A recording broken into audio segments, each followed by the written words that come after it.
Let's get started. This is going to be a full hour, but you will not feel left behind at the end because I'm going to tell you about the resource doc that I'll send you tomorrow. Will it have everything in it? Everything from today, yes, but this is a large area and it's a way to get involved in a discussion about how do we better use transferable skills. I do a lot of how-to. That's what I started out my mentoring career saying, I help you. I can see the path to the next step.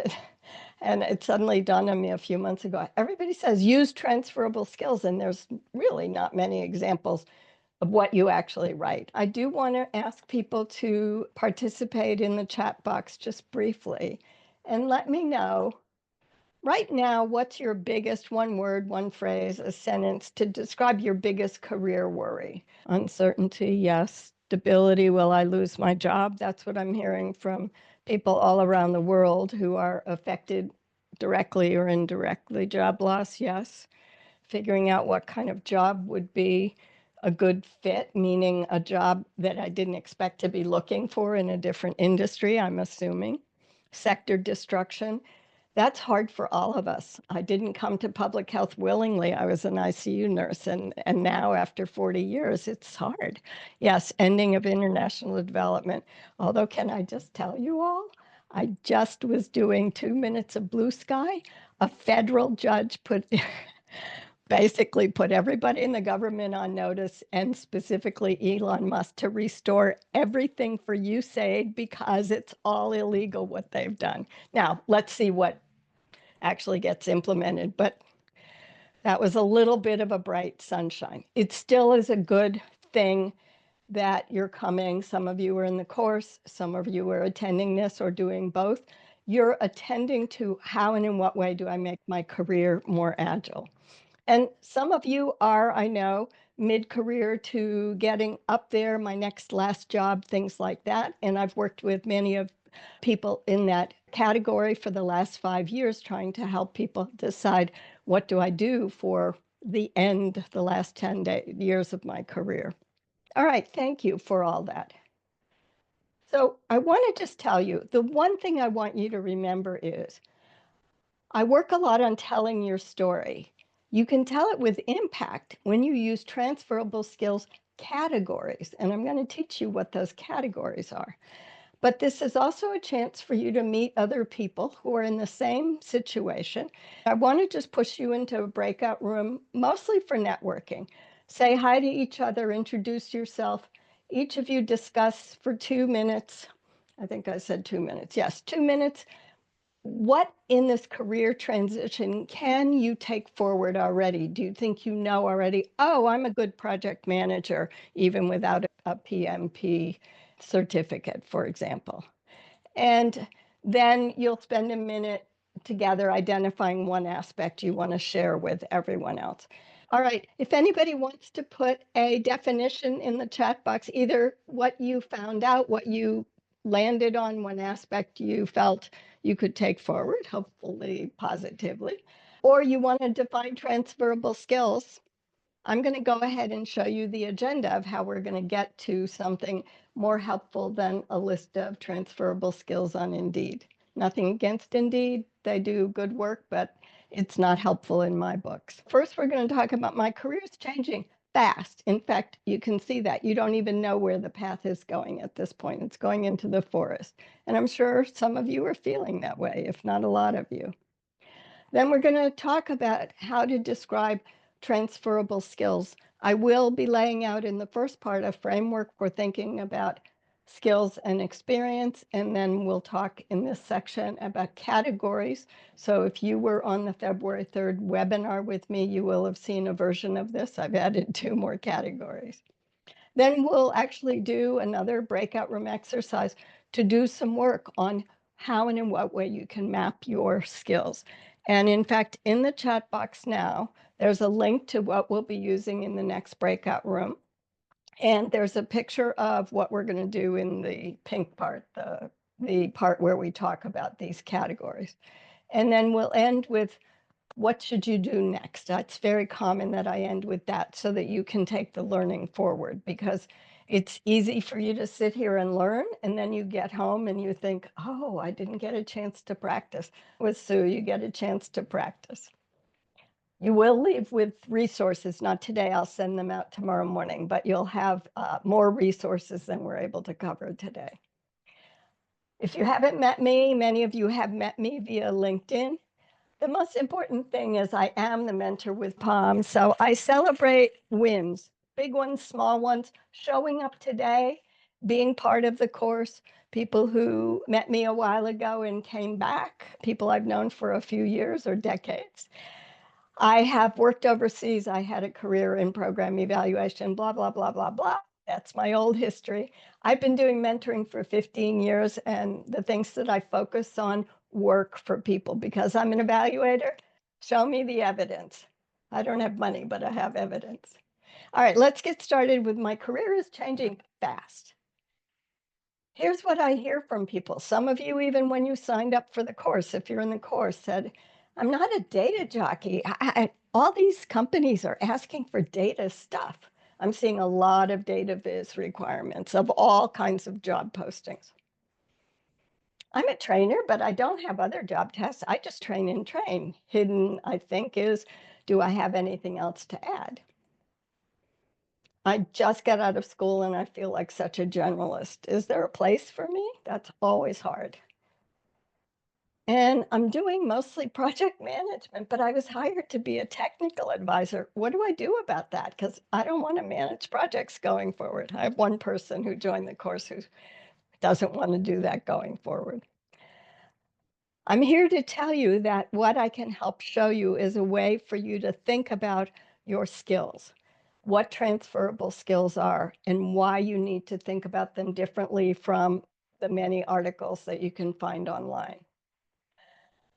A lot of times when people say transferable skills, they will talk about what I call people skills, soft skills. I don't like that term, but the communications, the way in which you can interact with people. And sometimes they talk about technical or hard skills, but they don't give you any examples. So I want to propose this. If you haven't thought about this, and many of us haven't, how do you get to a skill and then experience? You first learn it. Learning is the basis of the activity. You get new information, you get new practice.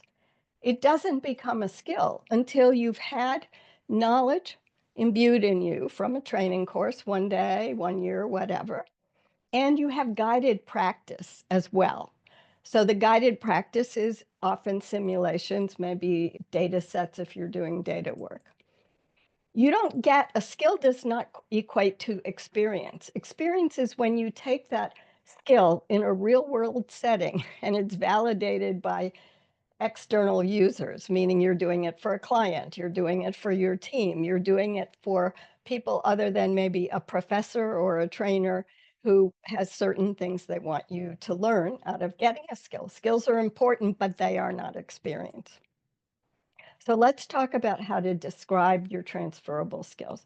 And a reminder, if you haven't seen this before, I say this frequently, make sure that you're always thinking, what do I need to say that the other side of the convo needs to hear? Meaning, is the hiring manager going to understand what I'm telling her about how I can solve problems?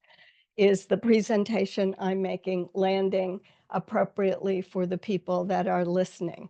So it's not, I'm so great, I'm so great, I'm so great, because everybody is. I don't see anybody on LinkedIn who says that they're an average performer, right? We need to make you each unique, and this is how you can do it. I started developing categories of transferable skills when I realized how little guidance there is on how to use them, whether they're the people skills or technical skills, however you want to categorize the skill that you have. It's really getting categories that let you describe the experience. And most of us have experience that crosses a lot of different jobs and a lot of different areas of work, project management, communications, partner collaboration, and the like. So here's 10 categories. We're going to go through them and then you'll use them in a mapping exercise. Leadership and management, client and partner collaboration, project management and implementation, administrative and financial management, training and facilitation, Communicating results to audiences, maybe data, but sometimes it's not data. Executive strategies, briefings, industry advocacy. That's specialized, but it's something we need to be more aware of when we're going outside of global health, public health work we've been doing. Business coordination, artificial intelligence for business needs, and I hope you all will come on Friday because there's things that you can do to start to stand out that people are not doing to talk about AI and experience. And finally, digital literacy. We all have a lot more of it than we let people know. And I don't just mean being an advanced PowerPoint user and P of Excel. I'm talking about real skills in data literacy. All right, so let's try these on. Here's what we're going to talk about. First, I'm going to show you an example. Alec took the course almost 2 years ago, and I texted her the other day, and she said, sure, you can use my examples. This is her present job, and she did a great job putting in her information that shows what she's been doing in leadership. And you notice I circled at the bottom that she has 14, whoops, is that right? 10, and 14 skills that she has attached to LinkedIn. And LinkedIn lets you do that. In fact, I copied from them 1.5 years ago. So when you see the resume template in the course, you'll see that I'm recommending that you put in 3 top skills for every job because it makes it easier for people to understand what you did in that job as a scanning mechanism. So I took her 14 skills on the left-hand side against these categories. And remember, she's pretty senior. She's a deputy director, so we wouldn't be surprised to see she has a lot, 3 things in program leadership. And how she came to her skills, I'm not sure. Some of them look like LinkedIn drop-downs. Others look like she made the wording, which is fine either way. If you're in review meetings with me in step 3, I'll talk about, or step 4, I'm sorry, LinkedIn, I'll talk about why you want to use some common terms in your LinkedIn. And then we have the project implementation, which she's done. And you can argue that they don't belong where I put them. There's no magic to this. You just have to figure out where you're going to tell your story. We see that she's got 2 that group around executives and strategy, which are very important at the executive leadership level. And now we've got partnership building and partnership development, which is a part of the client partner collaboration. We call them partners. In the US, most of the time they talk about clients. And finally, you wouldn't be surprised with her being deputy to have operational and financial responsibilities as well. So this is how it groups out, but you can see that this guides her on big areas of experience, or at least by the skills that she chose on LinkedIn, to be able to describe what she's done in leadership and management without just saying, I'm a leader. It gives her a lot of terms. It lets her find experience, especially if we went to some of her other previous jobs. So I made a grid for you. That's the link. It's on Google Sheets. Hopefully you all can get it. And hopefully I shared the link with the appropriate permissions so that I didn't make an error for you to do it. On the left-hand side, I used a composite set of skills that Indeed, JobScan, and one other job site have. They're the typical ones people say are transferable skills: communications, problem solving, conflict management, decision making. But no one says they don't do those. And it's very hard to talk about each skill as experience when you've got experience in different ways. So if we map Alex's skills, this is what I assigned her for where I thought she was using a lot of these skills in a lot of what she does. So you can see what starts to group. This is under the list of skills. And then I put her grid up here. And now if I could figure out how to get on all one page the long list of everything under leadership, you would see that she has a lot of stories she can tell about the way she's taken her executive leadership forward. So I want to give you 6 minutes to work in a breakout room. Again, 2 per room, unless we have an odd number. quickly brief introductions if you're not in the same room with someone else, and then work separately on your mapping. It doesn't have to be perfect. It's just to get you starting to think through, what do I want to claim for myself, so that it should feel comfortable, because the big categories of transferable skills are not unique to public health, and they're not exclusively US. So everybody recognizes leadership, everybody recognizes project management and implementation. Then, and this is important, each of you at the end needs to take 1 minute and do what I call your verbal self-reflection, and tell the other person what you learned, what you identified. So while we're waiting for the others, I think we were confused on what business coordination was. So I don't know if you can take a second to explain that one, and also the difference between digital literacy and results and data storytelling. I got a couple questions, but first I want to hear from you. Does anybody want to unmute and share your thoughts? And or will any of you share something in the chat box? I want to understand how this is landing for you. And Alicia asked me to explain what business coordination is and the difference between digital literacy and results storytelling. But first, let me hear from you all. Yeah, I'd like to just jump in and say, in my group, we've got Elena and Tal, and Elena is a mechanical engineer. So just the discussion is really interesting, thinking about the different types of work that we're doing in this group.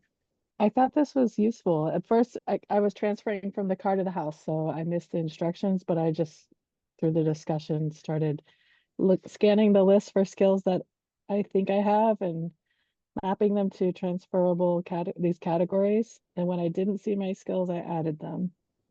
And I feel like where I'm asking myself, there are many skills that I don't see reflected in this sheet. So I didn't know if that's what, like, I'm not sure exactly which categories they go in. I'll have to do some more work. And Mary, you're exactly right. It doesn't cover everything, but it covers a lot of big areas that you'll see in the resource doc you'll get tomorrow. Are places that I'm seeing all over LinkedIn, and that I've been working with people occasionally on career pivots, that business industry want us to talk like them. I probably landed on more on those categories. Yes, none of the technical advisory stuff comes up. None of the systems development comes up. I couldn't make 20 categories. The commonalities I'm finding in job postings are the kinds of things that I've emphasized here. So while others are thinking or writing or not, Alicia asked, what's business coordination? Now, why did I separate that from partner and client?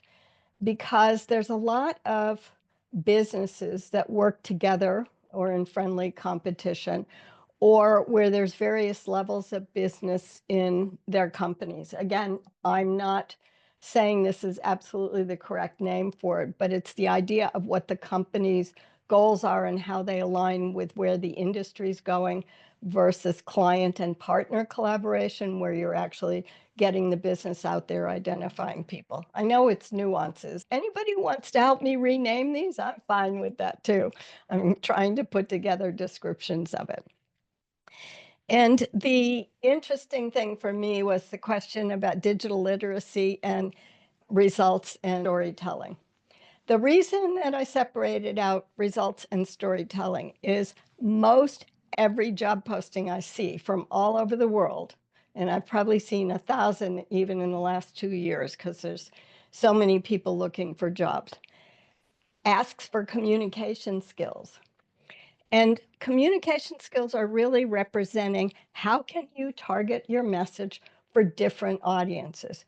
You all know if you have community engagement meetings, that's a very different way of having a meeting, communicating, than if you're doing a briefing for a permanent secretary or the minister or some regional body such as Gavi or a WHO. So the story, I didn't want to use communications because everybody immediately thinks it's either how I talk to people or marketing, because in the US, communications and marketing get crossed over sometimes in these job postings.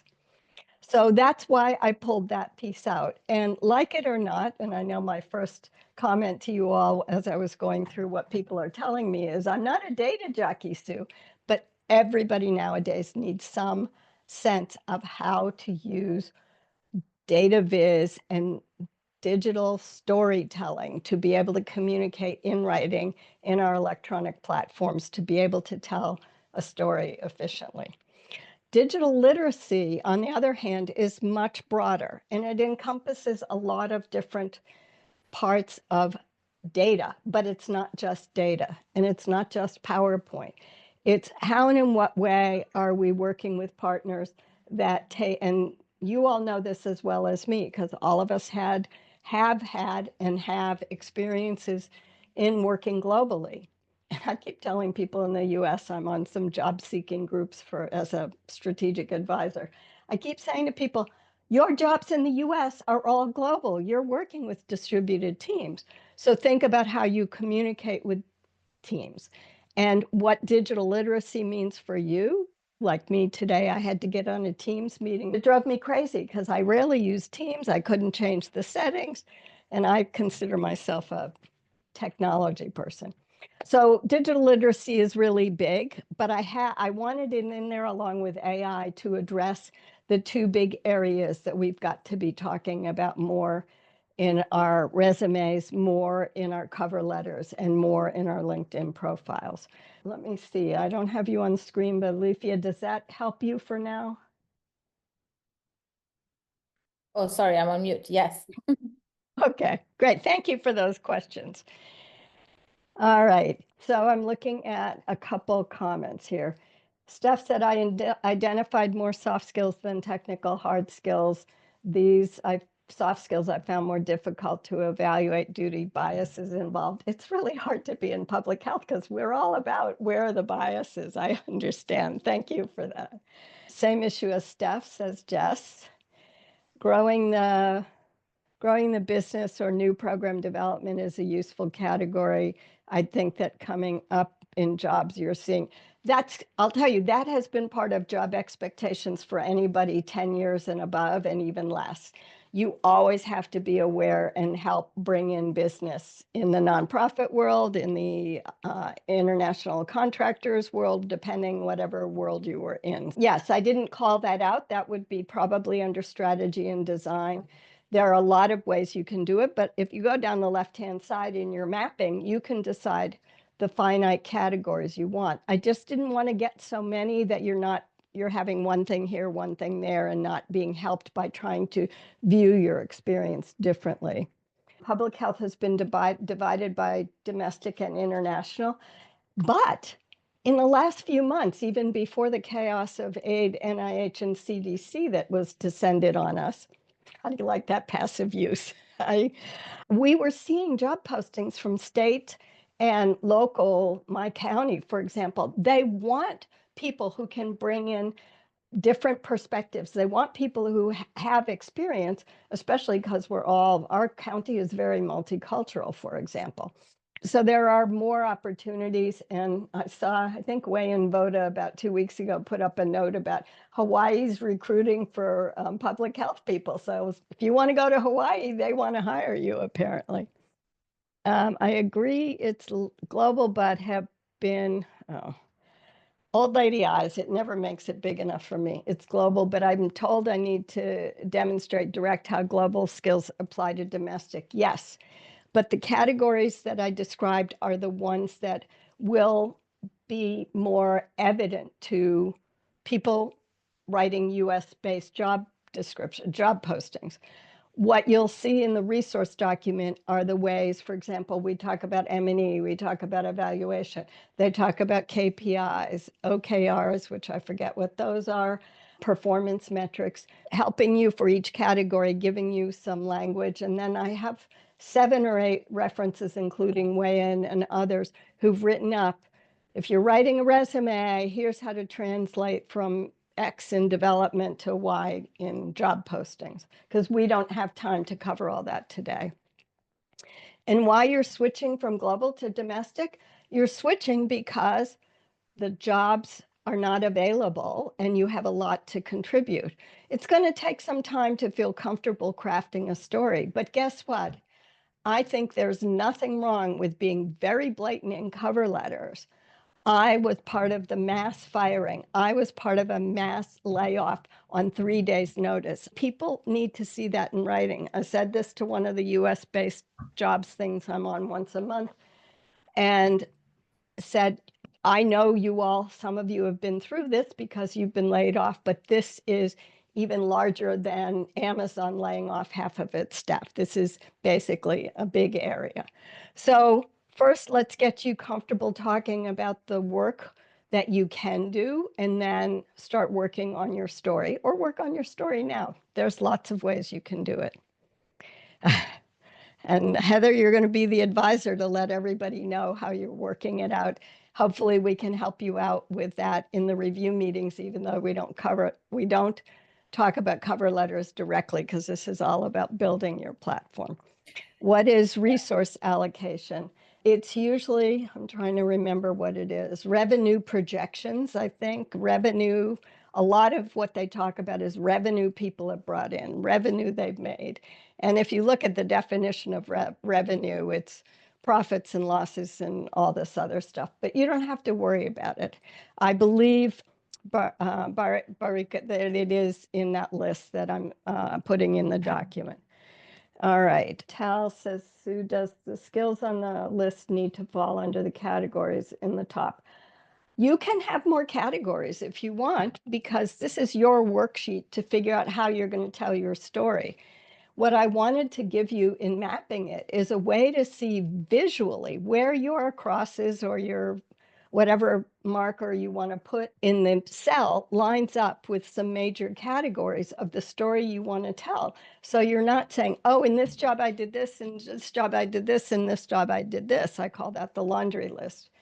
So you can add, subtract whatever you need. I just wanted to give you an approach to making categories of skills work for you so that you can talk about in this category of leadership. I have led cross-functional teams or whatever it is. It helps you group together your stories. But just to be clear, so it is a grouping exercise. So we are supposed to group the skills on the left under the categories on the top. So it's not, the matrix is intentional. Okay, just wanted to confirm. But the ones on the left you can add to. That's why Sure, yeah, definitely. We can add categories, we can add skills, but they need to map out to each other. Okay, thanks. They don't need to. I think it's an opportunity for you to redefine yourself and show yourself that you have skills that go in each of these categories, because I get almost daily, I'm on calls a couple times a day with people that I'm working with longer term, and they're still saying, Sue, I don't feel like I really have skills, or I don't want to do project management, even though everybody wants me for it because I'm good at it, because I'm really a technical advisor. So this is your way to put your evidence down in a way you can use it for what you want to do, or even for deciding, this was a huge part of my career. I don't want to show that anymore. That's not where I want to go, but maybe I could make something out of data viz or something out of AI.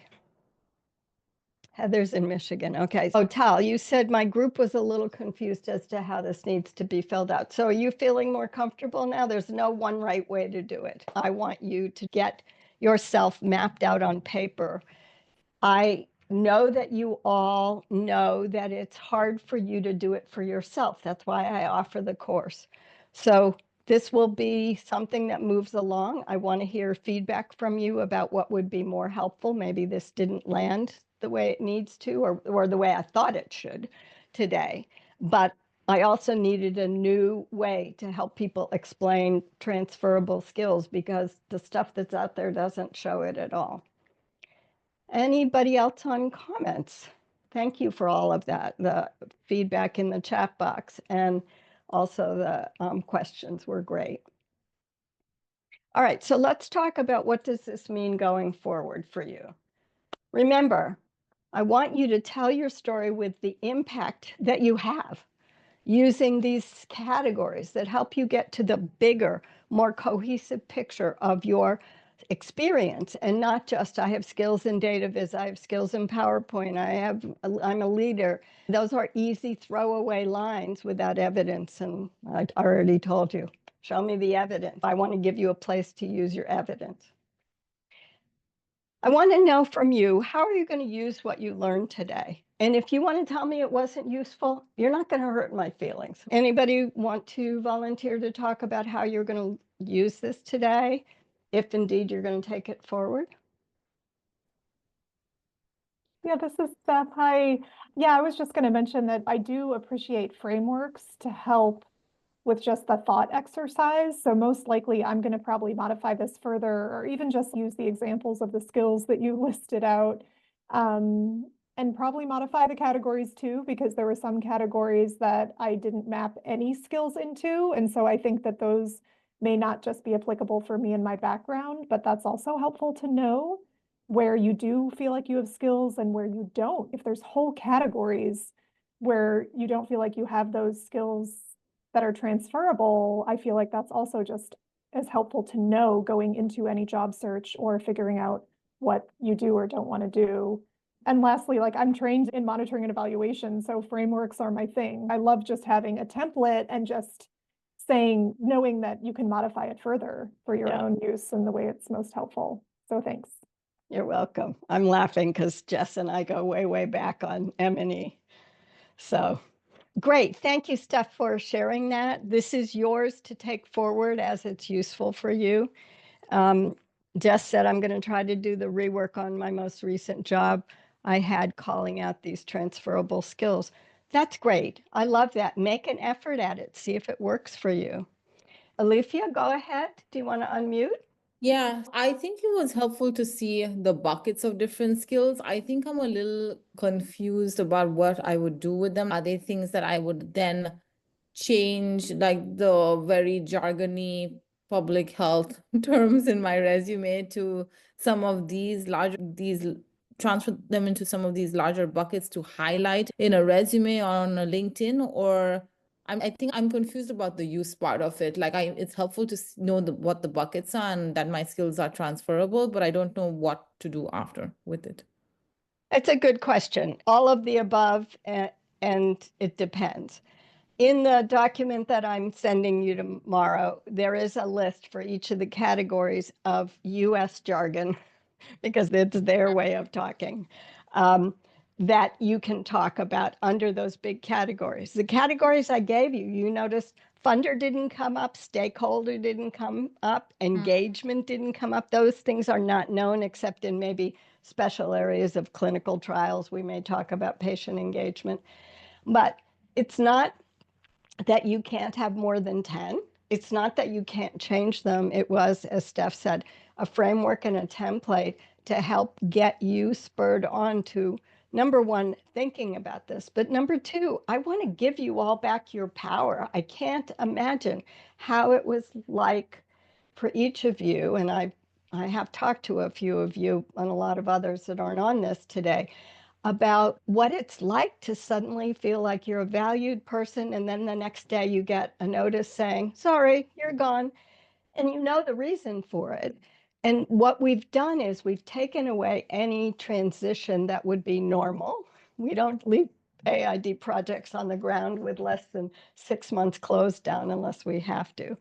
So you have the opportunity to gain more of your power back to talk about what you do and what you bring, and try to begin to use US industry jargon.